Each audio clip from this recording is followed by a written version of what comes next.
बड़ी जो है वो एक बात बताता हूँ कि ये जो प्रोसेस है एज ए डॉक्टर मैं आपको बताने की कोशिश कर रहा हूँ कि ये जो प्रोसेस है वो यंग एडल्ट्स में बहुत फास्ट होती है। जो 14, 15, 16, 17 साल के लड़के होते हैं, 18, 19 साल के, उनमें बड़ा फास्ट होता है।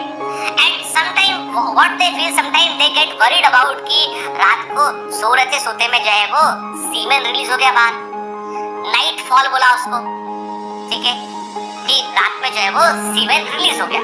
उसको लेके बहुत सारी भ्रांतियां हैं लोगों में, बहुत सारे कहीं का गूगल करके देखा, दोस्तों से पूछा, इससे पूछा, लोगों ने कहा तेरे को बड़ी भारी बीमारी हो गई कि, जबकि it may be a normal process के अरे स्पर्म का प्रोडक्शन था अधिक था, जिससे एपिडाइमिस भरा, एपिडाइमिस से मैं वो स्टोर रहा। अब चूंकि यंग एडल्ट है, they are not involve in any kind of sexual activity के, तो वो जो इजैकुलेशन है वो कभी होता नहीं है उसमें।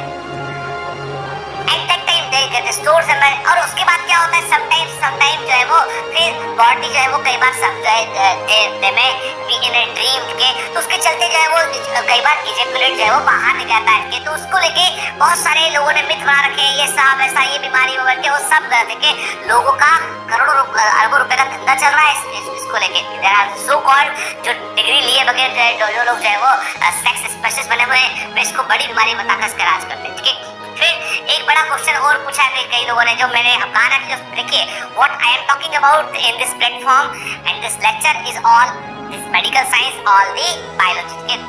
सेकंड क्वेश्चन पूछा है कि व्हाट अबाउट द मास्टरबेशन के, कि क्या वो ठीक है। तुम देखिए क्या होता है कि it is a normal act as per medical science, it's a normal act in male and female both, ठीक है।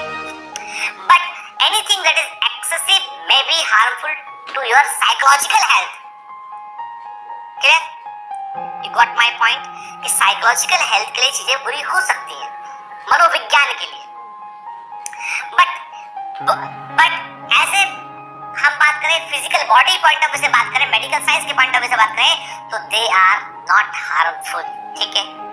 लेकिन बात दृश्य है कि if someone is involved in this kind of activity, someone is reading the literature that is not good literature, they are watching something that is not good for mental health also, that may promote the sexual crime, that kind of things happens। क्योंकि हम जो देखते समझते हैं ना, वो एक अलग, मतलब वो एक प्रकार से एक परसेप्शन है, तो वो मैं आपसे कह रहा हूँ कि ये जो जिस एज में बच्चे होते हैं ना, ये बड़ी टेंडर एज होती है कि what is right and what is wrong, इसके बीच में बड़ी पतली सी महीन सी लकीर होती है, और जो उस लकीर को समझ गया ना वो लाइफ में बहुत आगे जाता है। अदरवाइज अधिकांश लोग उस लकीर को समझ नहीं पाते। चलिए कभी और बात करेंगे इस मुद्दे पे, जब हम रिप्रोडक्टिव हेल्थ पढ़ेंगे तब बात करेंगे। तो अभी मैंने आपसे कहा कि